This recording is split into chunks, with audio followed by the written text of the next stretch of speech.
So this is the session that is on Naloxone Access, and I'm going to say just a few words about Naloxone to get us started in just a minute, but let's start with introductions from everyone. Patrice, Yes. co-facilitator for this session, can I ask you to introduce yourself first, and then we'll go to the panelists, and then you can come back to me? Certainly, Jill. My name is Patrice Rossler, and I am with the School of Government, manager of elected official programs.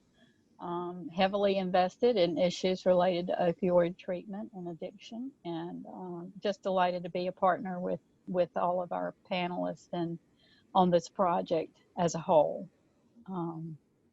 And we can move to the panelists now for their self-introductions. Okay, Kirsten, how about you first? Sure. So I am the coordinator for the 2nd Judicial District Opioid Coalition that covers 5 counties in northeastern North Carolina. It covers Martin, Terrell, Washington, Beaufort, and Hyde counties. So that's my geographic area. I also work at the health department, Martin, Terrell, Washington. So I cover my 3-county district and the judicial district. So that's just a little bit about myself. Okay, thanks. Kristen, how about you? Yeah. Hi, my name is Kristen Gentry. I am the program director for the CARE Coalition of Transylvania County. We are in the far west in the mountains, kind of about 45 minutes from Asheville. And I am the project coordinator for the Transylvania Opioid Response Team, which is one of the team members on this School of Government project. Okay, thank you. So my name is Jill Moore, and I'm a faculty member at the School of Government. I specialize in the area of public health law, so issues associated with naloxone. Especially some of the legislation that we've had in North Carolina around Naloxone Access is an issue that I've followed for some time. And I'm also a member of the School of Government's Opioid Response Project team.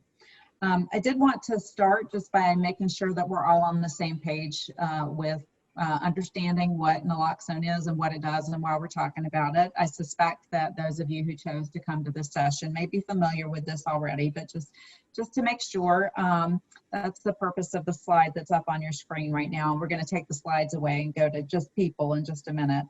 But naloxone is an opioid antagonist. You may have referred to it as Narcan. That's a brand name. Naloxone is the generic name for this antagonist. And as the name antagonist suggests, I want to make clear I'm not a pharmacologist, but I've learned a little bit about this, and it works against a drug, specifically by blocking some receptors in the brain that an opioid drug would bind to and cause the different effects of the opioid drugs. And since it works that way as an antagonist to opioid drugs, it can have the effect of reversing an overdose. If someone has started to lose their ability to support their breathing as a result of an overdose, naloxone can reverse that very quickly. This receptor blocking action that it has also means that it cannot be used to get high. That is one of the myths that sometimes people have about naloxone that we educate against. It can't be used in that way, and it's also not addictive. It's a very safe medication, and it can be administered by a trained layperson.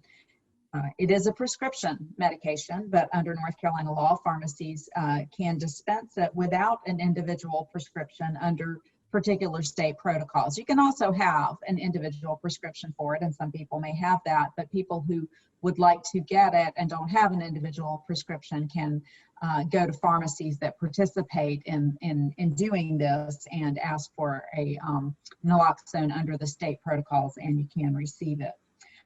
You can learn more about that at naloxonesaves.org, which is a North Carolina specific website that's got information about naloxone, and I'm going to put that URL in the chat box. And while I'm doing that, I'm going to turn it over to Patrice to describe the goals for this session and get us started with our panelists. Thanks, Jill. The goal for this session is to highlight 2 of the 10 opioid project teams who have done a lot of work with naloxone distribution and community engagement around that strategy. We have a map, Susan, if you'll pull up that map, that shows where these 2 projects are located. Transylvania County, as Kristen said, is over in the far west. It's Can y'all near. Can y'all see the map? I'm sorry. I can see it. Okay, Patrice. Sure, yeah, I can see it. Okay, all right. Okay, thanks, Susan. So overall, the very farthest western project is Transylvania County, and it's mountainous. It is the mountain region, of course, in North Carolina. It's also a single county project, which we thought was very interesting and wanted to highlight. The other project that we're highlighting, as Kirsten Smith Beasley said, she's over in the far east. So coastal counties, very rural, and it's a 5-county project. So we thought that it would be interesting for the attendees to see the disparate approaches, as well as the different geography, the different sizes, the different number of stakeholders, all of those things that change the flavor of how you go about doing your naloxone strategy or any other strategy. So our goal with this is for the people who are the boots on the ground making these things happen to share their experiences around their naloxone strategies. Jill, I'm going to turn it back to you. Okay, so we're going to approach this today. We're going to do it in sort of a Sunday talk show format where we have our panelists and we are going to ask them, Patrice and I are going to start by asking particular questions of them and see if we can get some dialogue going between them and have follow-up questions as appropriate. At the same time, I want to invite folks to, as we go along, if you have a question at any point, please do go ahead and put it in a chat box. And we're sort of a small group. We might be able to integrate some discussion from folks who are attending into our discussion today. But I'll go ahead and get us started with a basic question that we'll throw to both panelists. But I'll start with you, Kristen, in Transylvania County. Tell us what led your team to focus on naloxone as a strategy for the opioid epidemic. So our coalition had started, to give you a little bit of background, in 2010, 2011 in response to an alarmingly increasing overdose rate that was seen in our hospitals and with our EMS. So as part of that, and this was again kind of before my time, so these are tales of old. One of the interventions that the coalition decided upon, and there was a precedent for, was equipping all law enforcement and non-medical first responder vehicles, so fire departments and rescue squads, with naloxone. Because we are such a rural county, there are parts of the county that are an hour away from our public safety facility, but they're served by fire departments and rescue squads, and sometimes, of course, patrol vehicles are the closest responders. So there was already a precedent for it, but we are, at that time, our coalition had shifted to primary prevention. And we have a lot of robust primary prevention efforts in our county. But not other than that, 10 years ago, we did not have a lot of harm reduction efforts. And of course, since then, the naloxone had expired. And so there were very few vehicles that were equipped with naloxone. So we decided to spend our efforts re-equipping these vehicles with up-to-date naloxone, retraining the officers and the fire department volunteers in how to administer it. Because there had been a precedent for it. They wanted it, or most of them wanted it. And it was something that when we are looking at expanding our harm reduction strategies, the first part is being able to keep people who have overdosed alive. And then B, most everyone can get behind saving lives. And so we decided that this, because there was a precedent for it, and because it was easy for the public and a lot of our partner agencies to support, that we should go in that direction as kind of the first step in a larger plan for expanding our harm reduction services. So in brief, what we did was we got naloxone from our managed care organization Via Health for free. We housed it in the health department. The health department logged it and has stored it.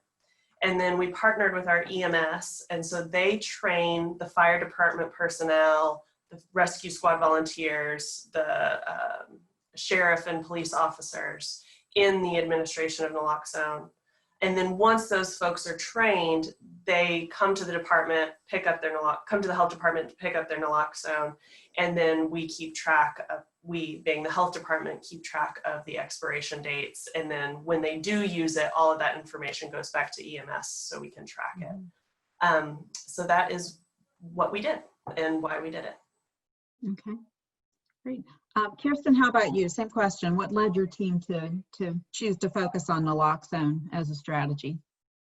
Yeah, so at the time when I started, we had several prevention strategies in place, but really no harm reduction strategies in place. We were still a very new coalition. We actually started, I believe it was 2017, and then I was hired in 2018. So we were all just kind of learning as we went. But one of the biggest things that we started to notice was between 2018 and 2019, we were starting to really see an increase in the opioid overdoses in all 5 of our counties, not just 1 or 2 or 3, but all 5. So we kind of recognized that something more needed to be done besides prevention. We needed to find a way to directly reach out to the people that were in crisis. So using naloxone as a starting point, it was the most accepted harm reduction strategy at the time. It's very easy to train others to use it. Training took about 5 minutes, if that. And you can train community members, first responders, anyone in that 5 minutes. Training's the same. It was very easy for us to access. So we also get ours for free, and we get intramuscular and the nasal kind for free. Of course, one is easier to get than the other. And then of course it's safe to use. So even if you did use it on someone who may not have been experiencing an overdose, it was totally safe and wouldn't harm them. So all of these reasons were very appealing to our members in our community, and that's why we started with it. So it sounds to me like if I had to draw a distinction between the two, the community environments sound like they're very different in that over in Transylvania County, they had been working for a fairly long time and a lot of community knowledge. And Kirsten, down where you are, it sounds like the ramping up of overdoses led to a lot of community concerns that were fairly new, and your position is new. So Yes. it seems like the environments were a little bit different, but you came to the same point, that this was something that was, I hate to use the word low-hanging fruit, but almost, because it has such an immediacy in terms of its effectiveness.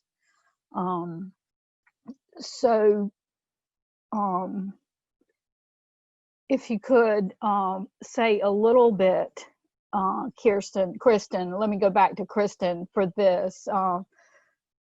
I know that there are times when you hear concerns from the general public about whether or not they actually embrace the idea of harm reduction.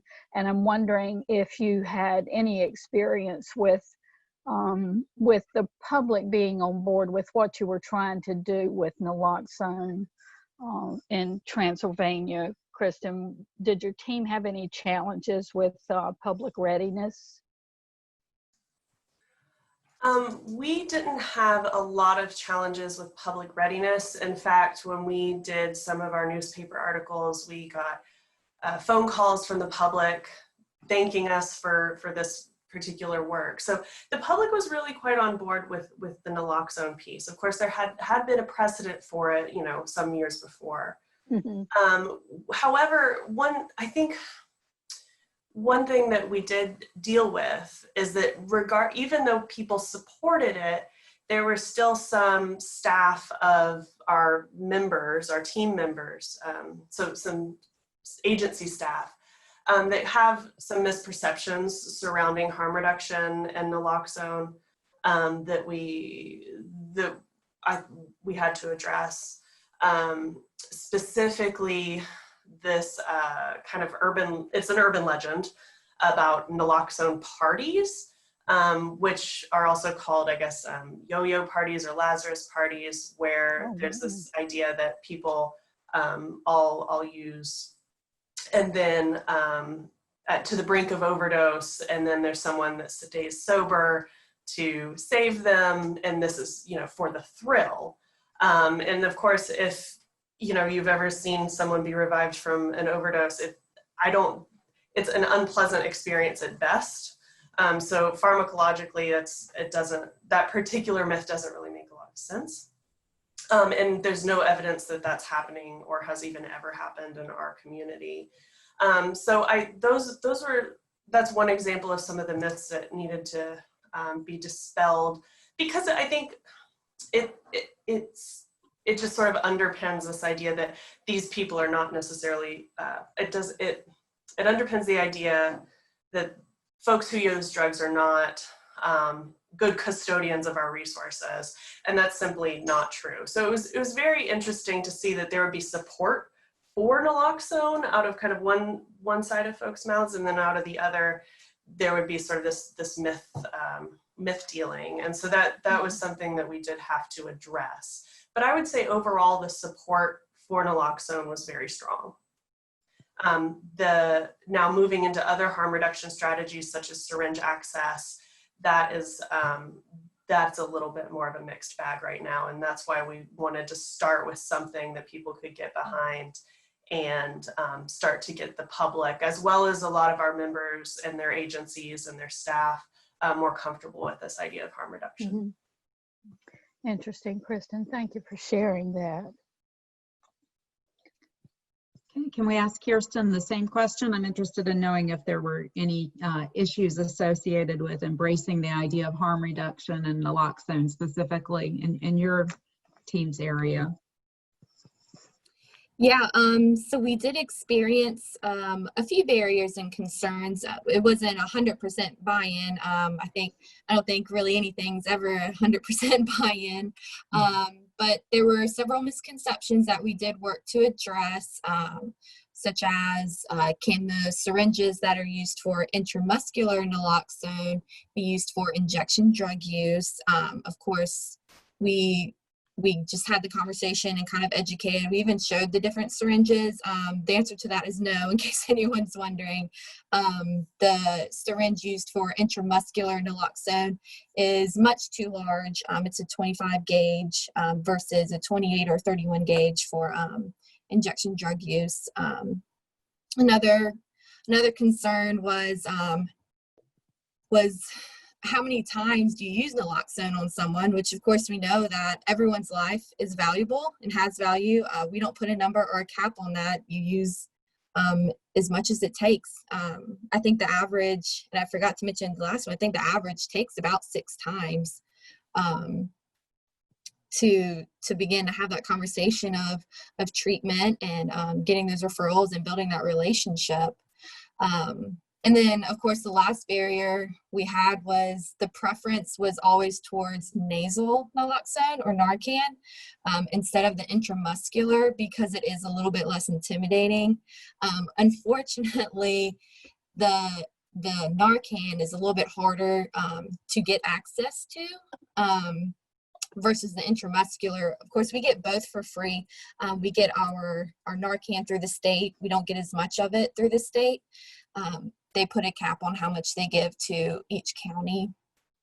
And then the intramuscular one, we basically get as much as we want for free through direct relief, and we're able to make our kits that we hand out to community and give to our different stakeholders and first responders to use. So those are a few of our barriers. So, Kirsten, in the last session, you showed us the kits that you've made. Do you still have your show and tell there? I do. I still have my show and tell. Everyone see what you've done with yeah with that. Yeah. So this is what our kit looks like. This is actually a pencil box, and on the front we have our label. It has the naloxone law, how to store it, and then briefly how to respond to an opioid overdose. And when you open it, inside we have a brochure that has instructions on how to respond to an overdose. It has a list of the local resources in all 5 of our counties. It comes with 2 syringes, 2 intramuscular syringes. And what's really nice about this is it has a safety cap. So when you're done using it, you just kind of snap that cap and it can't come off. So that prevents some accidental needle stick injuries. And then 2 doses of naloxone, of course, a CPR shield for rescue breathing. So it's a barrier between you and the other person. And then we have 2 alcohol wipes and I think 1 or 2 pairs of gloves. And what's really awesome about our kits is we get all of this for free. The only thing that we have to purchase is our pencil boxes, which is $1 at the dollar store. I probably could find them cheaper on Amazon or something when you buy in bulk. But yeah, so it only costs us $1 to make these kits, and we're able to give them out for free. And we have on the free point, we do have a question from Cindy in the chat box. Thank you, Cindy. The question is, can you say more about how you get the intramuscular for free? Yeah, okay, so our intramuscular source, I guess you can call it, is direct relief. So as a health department, we were able to apply. So you have to apply. I don't think it is strictly for health departments. I think anyone can apply, but you do have to have a medical director or someone that kind of signs off for your prescriptions. So you just might want to check in on that. But that's who we use for our resource. I think that there's some other sources out there that don't have those requirements. I know Kristen might have a different source, but yeah, that's who we use. We use direct relief. And it's free? It is free. Yes, it's free to apply. It's free to join. They don't just have naloxone. We actually use direct relief to get some supplies for our syringe exchange program. We've gotten Vaseline, lotions, all kinds of stuff. So Cindy's asked a couple of follow-up questions about whether the guards are free and the syringes. Yep, everything in my kit was free through direct relief. So except for that pencil case. Oh, not the pencil case. Right. Yeah. I did have to buy a pencil case, which I had a very small grant to help me with. I mean, we can make 100 kits for like $100, which is wonderful. But yeah, so direct relief once a month, they'll send you an email and say, hey, direct relief is open, put in your request. It's not the same stuff every month, but they'll let you know when naloxone is available. So that's when I go on there and they have the syringes, the alcohol wipes, and the doses, obviously. Sometimes you can catch them when they have gloves and other things. So I just always request in bulk because I never know what they're going to have. So, Kristen, what's your experience over in Transylvania? How do you get your products? We were able to get Narcan, so the nasal spray, through Via Health, which is our managed care organization. And we were actually able to recently get it a more up-to-date stock. So they have it ready for us when we need to replenish our vehicles.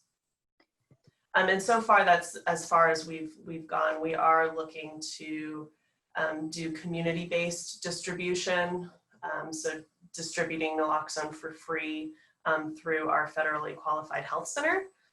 Mhm. And we're about halfway through that planning, but that is actually through a private donation so far for that pilot project. Interesting. Thank you all for sharing all of that. And Kirsten, I think you said the state actually caps the amount of the Narcan that you can get.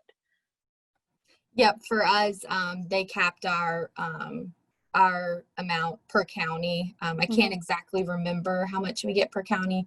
Thankfully, we do get what we need because we're a district, so I have 3 counties that they count. Right. Okay. So I wanted to move down to the next area of questions, and that would be for Kristen, if there were other harm reduction strategies besides naloxone that you considered or included in your project, and if so, how did you decide what you wanted to focus on with naloxone? Yeah, so we really tried to frame naloxone as the first step in a larger plan. We just finished the first step, so we're excited about that. Yeah. We also wanted to move more into poly drug use because our data shows that we don't quite have the heroin usage that some of our even neighboring counties do. We have a lot of injection methamphetamine use. So we started with Narcan, again, as almost from this sort of public awareness perspective of harm reduction, of like, this is, these people's lives are valuable, and we wanted to come from a human-centered approach, even though the data shows us that opioid use is not as problematic in our area as methamphetamine use. But we wanted to get a few of those wins, and our county commissioner kind of kept saying, like, these are people's children, these are people's parents, these are people's aunts and uncles and neighbors. Like, we need to make sure that they're alive so that we can have them around for longer and be able to have more touch points with them. So to answer your question, we are moving into community-based naloxone distribution through our FQHC. We also would really love to have a syringe access program and also fentanyl testing strips distribution. And then ideally, we would be able to distribute some of the naloxone at the syringe access program. The syringe access program in our area is a little bit of a harder sell. I think we're gonna have to really probably spend probably at least a year doing more outreach and education surrounding some of the key stakeholders for that. But that's the direction that we're moving in, and we saw the naloxone as a good first step, both for putting that message out there that people who use drugs' lives are valuable, and so is their health and wellness, but also we have a precedent for this, and we can do this first. I see. I like that term, as Jill has said before, the human-centered, that value of the human life underpinning what you're doing. Kirsten, what would you say about your experiences with other strategies that either support or reinforce what you're doing with naloxone? Yeah, so like I said, this was kind of like our first step strategy. This definitely, we never thought that this would be like our all-inclusive harm reduction strategy. We knew that this was the first step to open a lot of doors for other harm reduction strategies. So at the time, I think it was about a year ago, this is how much progress we've made. So after we started all of the naloxone trainings, and really promoting naloxone as our harm reduction strategy, we were able to start the conversation of the syringe exchange programs. So we had one program in Hyde County that wasn't getting a lot of participants. So that still left us with 4 other counties that didn't have any services. So just in the past year, we've opened 2 more exchanges, one in Beaufort County and actually just started one in Martin County literally this week. So just opening those doors for much larger harm reduction strategies to really invite the people that we were missing has just been so huge in our counties. And your counties are so disparate. I mean, it's for people who aren't familiar with your region of the state, Hyde County is just so very different than Martin. You know, So different. Yeah. So Hyde County is actually the largest geographic county in North Carolina, but a very, very small population. So it's very hard. It's hard to do outreach, and it's hard to integrate like these programs and try to get people to come to you. You really have to go to them in our rural counties. You really have to meet people where they are. That's interesting. I think I remember, I think kids in Hyde County have to take the ferry to get to school. And it can take hours. And so if you've never seen the geography of that area, when you talk about meeting people where they are, it's very different in Transylvania than it would be in the Northeast, isn't it, Kirsten? Yes, very. Be prepared to spend an entire day. Yeah, yeah. Oh, interesting. So I'd like to follow up on, you both talked about using multiple strategies, ultimately being the goal. Naloxone obviously has been a good starting place, as you've discussed, but in thinking about the multiple different strategies that you want to pursue, do you think it's important to pursue a lot of strategies at once, or would you recommend taking one at a time, or do you just have any recommendations for the group that's with us today about, you know, they say you eat an elephant one bite at a time. How do you eat this elephant? Kirsten, can I start with you on that one? Yeah, definitely. So when I came in, I definitely, oops, sorry, it's my work phone. I definitely wanted to do as much as I could, as fast as I could, everything. But you really have to realize that you can't do everything at once. You really do need to start small and build off of that. Otherwise, you're going to have a lot going on, and it's not going to be easy, and it's not going to be as effective as you want. So definitely trying to start slowly and build up from that. I think that's just helped us so much. Okay. And Kristen, how about you? And also when you're thinking forward to what you'd like to do next with the other drug problems that you have in your area, if you could even extend it into how you might build on what you've done, starting with this strategy. Sorry, I didn't tell you in advance I was going to ask that question. So Surprise. I think I can think through it as I'm talking. Yeah, so I would agree with Kirsten. I think a lot of times these sorts of projects are, you know, under-resourced. And so, you're asking of a lot of people who are very busy to donate their time for specific things. So I think it is important to get those wins in there.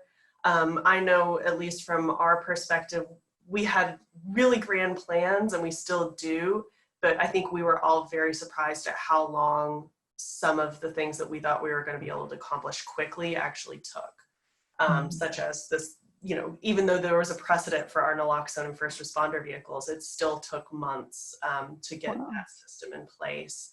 So I would also suggest, if you're a small organization or county or collaborative, to just work on one thing at one time. I think my other suggestion is to try to put systems or relationships into place that then drive themselves. So for example, now that we have this collaboration of a protocol for when we get more naloxone from our MCO, it goes to the health department, and then EMS trains, and then the officers pick up and the volunteers pick up, so that we're not spending valuable meeting time or energy or staff time on, you might need to tweak something or refine a particular thing, but you're not continuing to meet on this over and over and over. This is in place, and it kind of it drives itself. So I think that would be one thing that I would recommend going forward. And then of course, also leveraging those existing partnerships to be able to brainstorm more strategies, and looking at other ways that you can make your programs or your interventions more robust. So, now that we have a good relationship with EMS, the EMS drop off like Kirsten's organization does, or post overdose response protocols, like those are much more achievable now that we already have that trust and rapport and already a very well functioning system built with EMS. Does that answer your question, Jill? It does. It does. That's great. And I'm glad you brought up trust. That was something that came up in the last session too, and the importance of that. It's critical to any kind of success with these, is that, it's hard to trust people that you don't know. So once you start building those relationships, it makes it so much better a foundation for moving into the issues that, Kristen, you've identified with the different drugs now that you're experiencing in Transylvania, and how you can engage with those things that aren't responsive to naloxone, the non-opioid drugs. I wanted, in our final few minutes, I wanted to put a question out there for both of you as a result of this project, just to speak a little bit about your engagement in this project. How do you think being involved in this project has made what you've been able to do different? Have there been peaks and valleys? Have there been things about being engaged in the project from the school that have really helped, or what has made it different? Anything? And I'm especially interested, Kristen, on your end, because you had something that was in place from 2010, and you spoke about building on that. So I'm curious from both of you how your involvement in this project has made you able to do things differently, if at all. Well, for us, we were able to turn more attention to the Narcan reinstallation, if you will, because that had been a project that we had done, but it had almost close to gone defunct because there was no Narcan that was not expired. Wow. So we kind of did have to rejuvenate and revive what that procedure looked like. So it allowed us to do that, because I had mentioned our coalition has been very focused on primary prevention for the last 6 or 7 years. Mm-hmm. But there was a growing sentiment among our coalition members that we need to start helping the people who are hurting now. And so that's one of the reasons that we got involved with the School of Government Opioid Response Project. So I think it gave us a little bit of the bandwidth, and it got some of the partners that had been at the table initially back in 2010 back on board, because EMS just simply no longer really had a major stake in primary prevention. They thought it was important, but in terms of being able to participate in those strategies, some of those partnerships had kind of fallen off the wayside, because there's certain agencies that are more geared towards harm reduction and treatment and saving lives, and there's other agencies that are more geared towards primary population level prevention. So I think that's what this project allowed us to do. That's interesting to know, Kristen. Thank you for sharing that. How about for you, Kristen, up in your area? You've talked about, you came on board in 2018, I think you said, and So a different environment for you when you started down this path. So are there observations you would have about how your involvement in this project might have made a difference from what you would have been able to do without it? Yeah, so when I started in 2018, I mean, it was late 2018, so we definitely received a lot more guidance with working with UNC that I really do feel like otherwise we wouldn't have gotten. And I'm not sure where we would even be today if we didn't have all of that guidance and help with honestly just even starting with like developing an action plan. What do you want to measure? What do you want to track? It gave us a lot to just kind of like focus on, especially starting from almost ground zero. We didn't really know how or where to start. Attending all the forums, we were also able to learn what others were doing and how effective it was in other counties. Of course, comparing our counties with like Wake County, we didn't do that because we're so rural. So Right. we kind of picked up on what worked for other counties and what didn't work, and we were able to take that back to our meetings and discuss them and kind of come up with our own strategies that we felt would work specifically for our counties. So definitely working in this project has been major for us. So one of the things I want to point out for people who might be in the workshop who weren't a part of one of the projects is that the benefit that that Kirsten and Kristen have had by virtue of being a part of this project, all of their processes, their materials, their strategies, all of that is available for public consumption on this website now. So our idea at the school is to be able to spread those learnings that were catalyzed by this project into communities where they might be starting from scratch or picking up something that's gone defunct and see how to go about it. So Jill, I think with that, let me turn it back to you for our final question. Okay, so just one last thing. I'd like to give Kristen and Kirsten both an opportunity to really, you can use this time to make any last remarks that you'd like to make.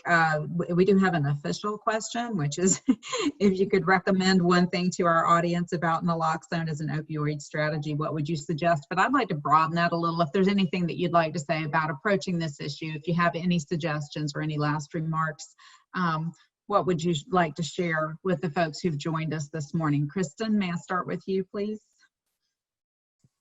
I think the first thing that comes to mind is actually learning from one of our pitfalls, which is, I think Jill mentioned like eating an elephant one bite at a time. Really focus on those one bites.